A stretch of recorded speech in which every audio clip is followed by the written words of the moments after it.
Alright, hello, I'm Savjz and I'm gonna look at the road to World Championship 2015. So, yeah, Blizzard just announced a new World Championship for this year, and the first points have been given yesterday. Today is February 1st, so yesterday some people already got points from the ladder and stuff. And yeah, there's a bunch of ways you can get points this time around. It's not gonna be just the ladder, which is gonna be interesting. Overall, like the stuff that they announced is like mostly good, but I don't agree completely with every single detail. But overall, it's awesome. They're doing a great job. Yeah. About that, blah blah blah. So they have included now. It's like I said, it's not only the ranked play season, but it's also some invitational tournaments. Like this is. For some people, this is like sounds pretty bad. I'm probably one of the people who's gonna benefit from it, kind of. But there's more to that. So I will. I'm gonna talk about a bit more in detail once we get there. So invitational tournaments, community tournaments, fireside, and also fireside gatherings. So yeah, there's a bunch of ways to get the points now. This looks like the same thing as last year, really. Like 4 players from America, 4 from Europe, 4 from China, and 4 from Asia Pacific. Yeah, it's the same thing. Like what's different is that there will be like the online tournament, which is the qualifier thing. Was last year it was 128 players, and now it's 40. So that's actually really good. I'm happy about that, because the 128 it's like it's pretty rough. Let's just say that.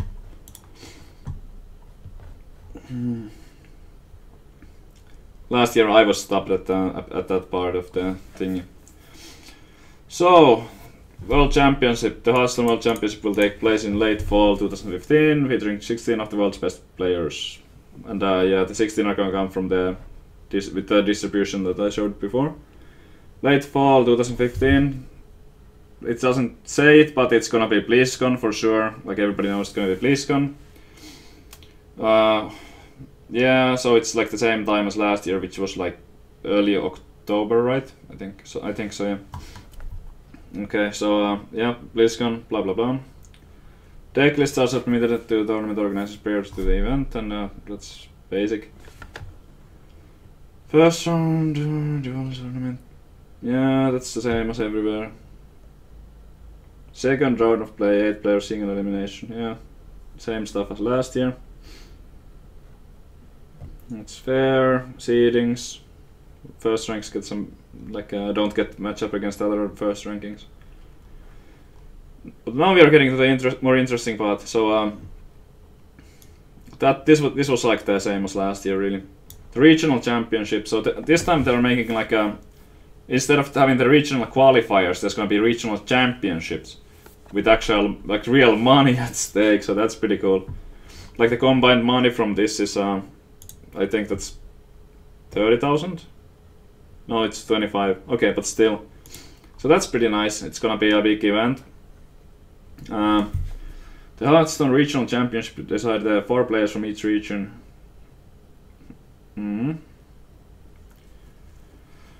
Blah blah blah, deck lists are submitted, blah blah blah. Same format. It's all good.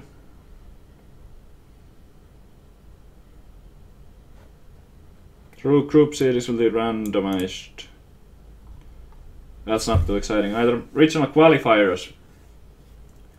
Okay, so this is like what has changed a lot. What happened about the regional championship? It was like just that they added real money prizes to that, and it should be more exciting. Did it say the time here? No, not yet. I think it's on board of the point of the post. It says time, which is a little bit before the BlizzCon.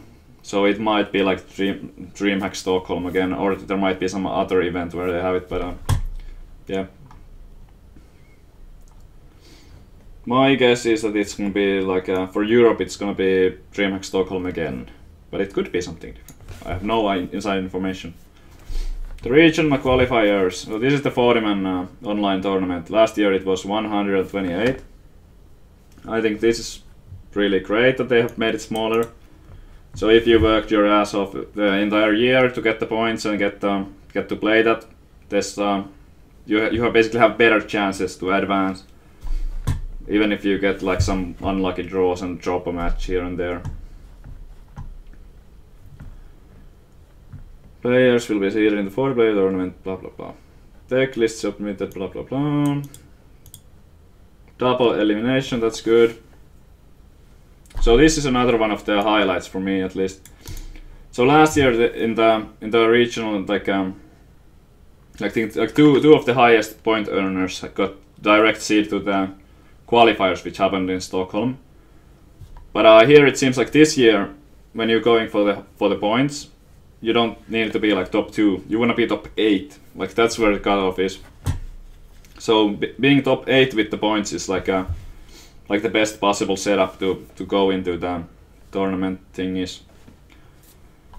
You get 2 round buys. We'll begin the double elimination tournament from the upper bracket round of 16. So if you're one of the top 8 players, you need to win 1 game, I think. Right? Then you are in the top 8. But it's only upper bracket. Maybe it's not enough, right? Just yet. Yeah, so maybe 2 games that you have to win after that, after making it there. But anyway, it's like it's a huge advantage in Hearthstone where everybody is in a tournament where there's no weak players at all. So that is great. That's what I'm going to try to get. I don't know if I'll get it because I got this many points from the January season, but I'll try. The regional Fireside Gathering champions will be seeded as the 24th seed unless their points would provide them a better seed instead.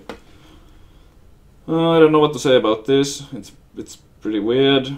I guess there's some kind of cool Fireside Gathering tournament or whatever happening. I have no idea. I guess it's fine. Now here, this is like one of the parts that I kind of disagree with. Each regional I mean, it doesn't matter that I disagree, but I still find it a bit weird and stuff. They're not gonna change it, so it's not worth complaining, but I'm still gonna voice my opinion. So each regional qualifier will have an associated last call tournament open to any players from the region who have earned at least 2 points during the qualifying period.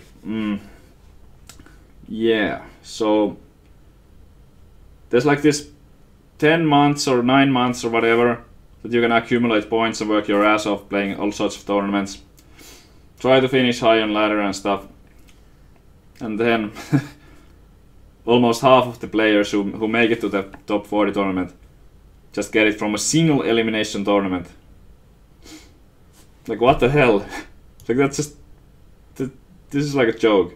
Why would they gift away 16 spots from a single elimination tournament? Almost half the thing is... I do not understand this part at all. Like yes, the top 8 earners are gonna get some buys, so they are still in a better position than somebody who gets a good streak in one single elimination tournament. But there's also like 8 players who who earned a hell of a lot of points during the year. Like played a lot, consistent finishes, collecting a lot of points. And then like they are on the same line as the 16 who just got a good one tournament. So that's really strange to me. If it was me, I would just give like 1 or like 4 spots from last call tournament, or not have it at all. I just reward those who worked hard. But yeah, that's how it is. So even if you don't collect the points, you still have hope to get to the World Championship as long as you get like 1 top 100 finish or whatever. Finish a Gosu Cup in rank 3 or something. Or it's Zotac, whatever. Double elimination bracket is played out until regional representatives, blah blah blah. Sure.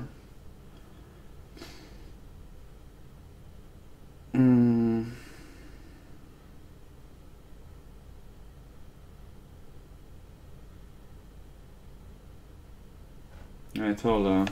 Am I missing something? Nope. Yeah, so from that 40-man tournament, 8 players in Europe are gonna advance to the LAN finals, most likely in DreamHack Stockholm or something. So that's how it is. Yeah. Player entering grand final from lower bracket will. Yeah, that's also good. Okay. So here's another interesting part of the announcement. So the format for this year's World Championship and the qualifiers and stuff, it's not gonna be the last hero standing, which most people are used to, but instead it's going to be Conquest. What? Alright, so all matches will be best of 5. The first player to win 3 games within the match is considered the winner of the match and advances. Yeah, sounds like pretty standard. Each player must submit deck lists from 3 unique classes prior to each stage of the event. 3 classes, not 4 and 1 ban, but instead 3 classes and no ban. Player must win a deck with each of his 3 decks in order to win the match. Now this is like something completely new that we haven't seen before. Reals was asking for some like top player feedback on this idea a few months ago, and I wasn't that excited at first. I had no idea, by the way, that they were like planning it for the World Championship at that point. But I wasn't that excited. But I think it, like now that I've thought more about it, I actually think it's a pretty cool format. Basically, all 3 of your decks have to be more well-rounded now. So you can't like just try to hard counter something with like adding 2 Kesan Mystics against against the Freeze Mage, because it's a like fair chance that you can't even match it up against the Freeze Mage, like you could in the last hero standing format. Like after you lose, you just bring on the hard counter basically. So you can't do that now. It's another attempt at trying to make the tournament a bit more similar to what the ladder is like, so that the playing ladder and playing tournament doesn't feel completely different, because you have to bring like more well-rounded decks now. But there's also like an interesting twist to this, that I think something like Freeze Mage is gonna be good, even though it does have some weaknesses and it's not that well-rounded, because it beats most of the decks are favorable matchups for it. It just has those few hopeless matchups like Warrior. But what you can do with this format is kind of hit and run, and you just posted list, and the chances are in your favor that you're gonna get matched up against something else than a Warrior. And so you win that game, and in the old format, you know what's happening next. Your opponent is gonna bring a Warrior, then you lose the game. But with this format, you just win the game, and then you don't have to play it anymore. Yay! Just steal that one game. So there might be some interesting strategies there too. But overall, like, you have to design all your decks so that they can take games against multiple different opponents. So you can't bring like a, well, I don't think like anybody's gonna bring a priest at all, but you don't bring a hard counter. Like, no matter what is most popular, if let's say you had a deck which beats, like the most popular deck would be Hunter, and you design a deck which beats Hunter every time, you know everybody's gonna bring a Hunter, but there's a chance that you can't match it up against the Hunter, because the Hunter is gonna like beat your other deck, and then the Hunter is not gonna be played again. So you don't bring those hard counter decks. Overall, I think it's a great thing, because it's pretty boring when you see like Kesan Mystic decks and some other stuff which is like just designed to beat something, and in last hero standing it's like whoever wins the first game is gonna win 3-2. It doesn't go exactly like that, but it often can. So yeah. When a player wins a game, the deck used by the winning player cannot be used for the remainder of the match. Yep, so that hit and run thing is for real. The losing player can keep the same deck or same deck used or switch to a different one of their choice. Okay, so you have, it's just like kind of this guessing game. What are you gonna play against next, and try to get it right. So there's some mind games into it. I kind of like that aspect, although it does bring some RNG. like if you actually use a coin to decide your picks, the mind games is is completely out of the picture, and it's just all about luck. Okay, so another really, let's move on to the point structure. So this is like really interesting to me. Like I mentioned, like very early on, there's many ways to earn points this year. The ranked play is like the biggest thing, but you also get points and from hold on. Advanced seeding. Yeah, this is bullshit. There's like the top, from what I read earlier, the top 8 is the top 8 points earners are the actual ones who get the benefits, and the rest of them are like just advanced seeding, which is like so you get matched up against someone who might be weaker or something. I don't know. So unless I missed something, this is like that. This is just BS. It should say that the eight highest point earners will get the advanced seedings. But what this is for real, that they don't, like, nobody from the top 23 has to play the last goal of the tournament. Yay! But I mean, yeah, okay. Not gonna go back to the last goal tournament. I already expressed my opinion about that. Any event that will receive points must follow the below criteria. So let's open this up. So here we go. So this is the point distribution for 2015 Road to Worlds. The biggest point things are the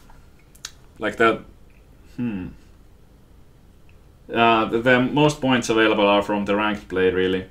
I mean, sure, you can see that you get 100 from finishing first in a $25,000 tournament, but the ranked play is happening every month, so doing consistently well in ladder is the best way to get a lot of points.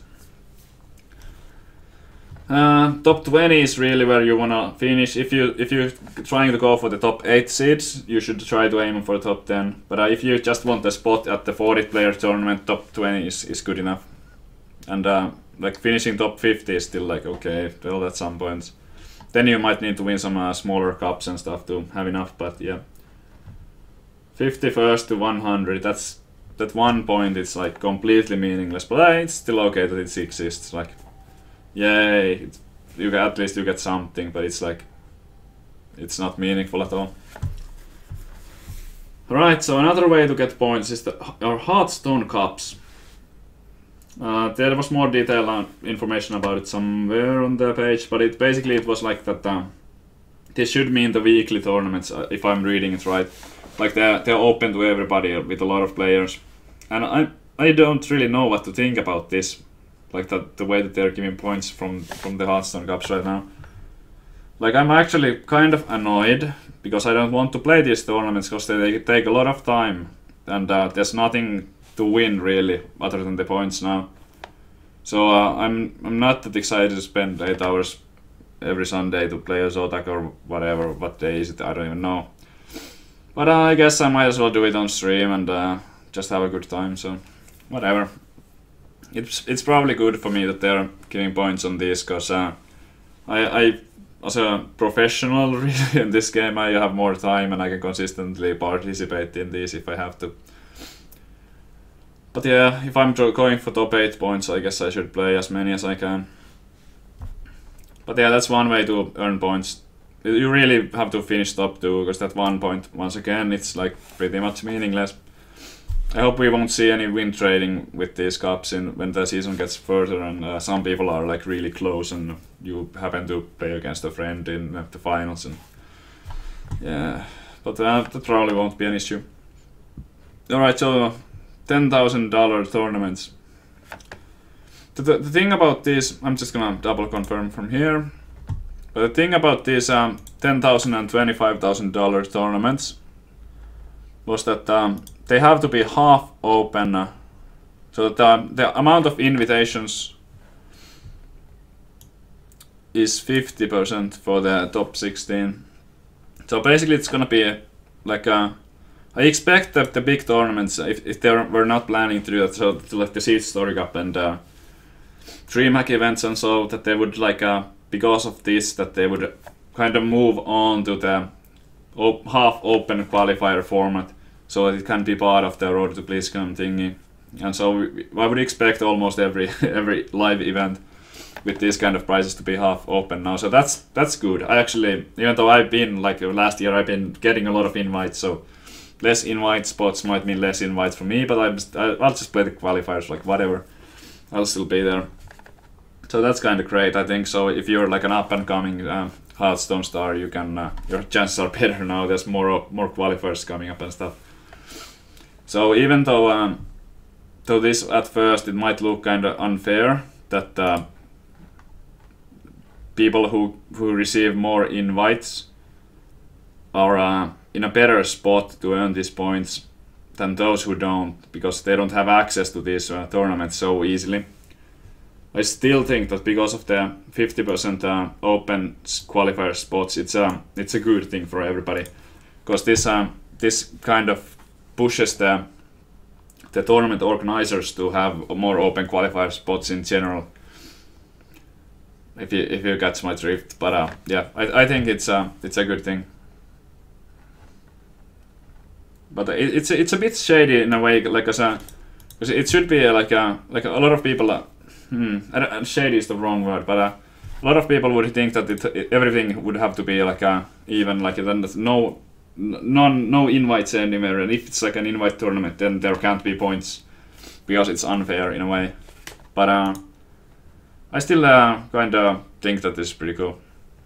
About the Blizzard event thing, I have no idea what that's gonna be. Absolutely none. But I don't even know if they have anything planned really, or it's just a backup if there something comes up. But yeah, we'll find out. Organizer must have operated two prior successful and documented Hearthstone events. Alright, so that's like Seed Story, there's been 2 DreamHack events, yeah, there's been a couple of, like all of those, so it probably means like those. It also means that there's not gonna be new events popping up with this, so if you wanna think about the $10,000, $25,000, like this thing right here, it kind of blocks any, like if you're imagining that, oh, there's gonna be $10,000 and $25,000 tournaments and more of those tournaments, like this right here, it's like, boom, sorry, nope, there's not gonna be any new events with with these prize pools, and that would give points. Organizer must have a fully executed license agreement with Blizzard, yeah, whatever.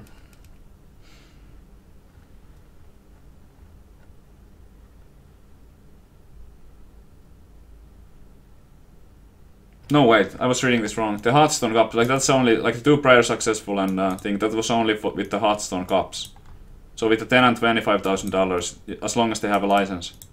Whoops, so I just wasted like a... Okay, just ignore everything I said. Okay, so there might be new tournament organizers, as long as they have a license. Anyway, yeah. Let's move on. Yeah, player eligibility events must be open to all eligible players from published region platform, blah blah blah. Sure. Match formats for tournaments, giving these points. So there's the last hero standing, which is the old thing. Then there's the, which is like the standard, and the one that was used last year at the World Championships. Then there's the Conquest, which is the new format, and Blind Big Best of 5. So this is the ESL format that they were using, and it was fairly successful. So I think this is a pretty good list. It also says that more formats may be added to the list, but we'll find out.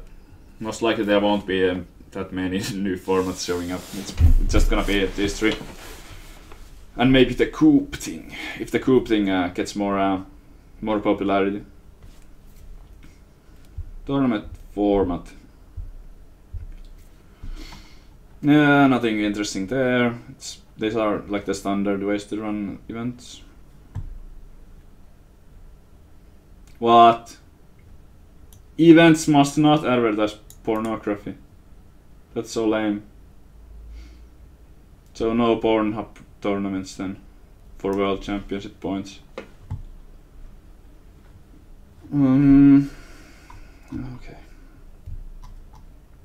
Fireside gatherings. Select fireside gatherings, blah blah blah. No information here. Still a mystery with those fireside things. Residence requirements. So this is like the list of the countries that you can that you need to be a resident of in order to participate. So the interesting part to me in here is they have added Romania. Shout out to RDU. Good luck. And they have added where is it? Portugal. Yay! Ignite, go! Like those guys were like, RDU and Ignite. They were the most vocal ones about last year, and showing their frustration that they were unable to participate. There's still like some countries and like some places restricted. Like I heard that Quebec is like if you're from Quebec, you can't participate, and there's like some other places too. But it's not like Blizzard just hates your country if it's not listed. I'm sure that if they could, they would just it would be open worldwide and anybody could enter. Yeah, we have Finland on the list, so I can participate. Great. Account verification.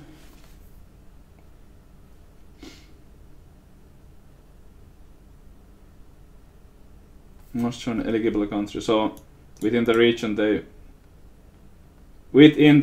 okay, so this is kind of important, I guess. So I can't, this time around, I cannot participate on the NA qualifier.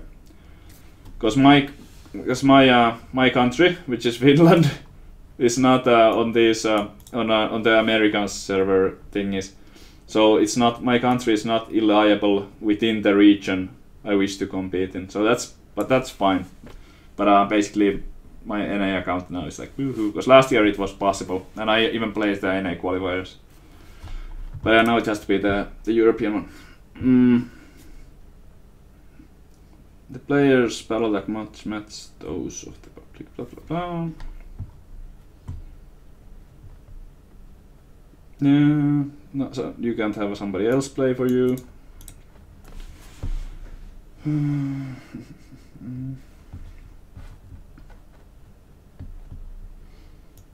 Prove that you are who you are.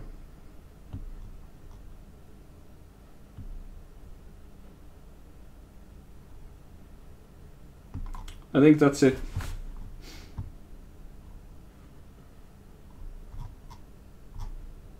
Alright, that was my my review of the Road to BlizzCon 2015.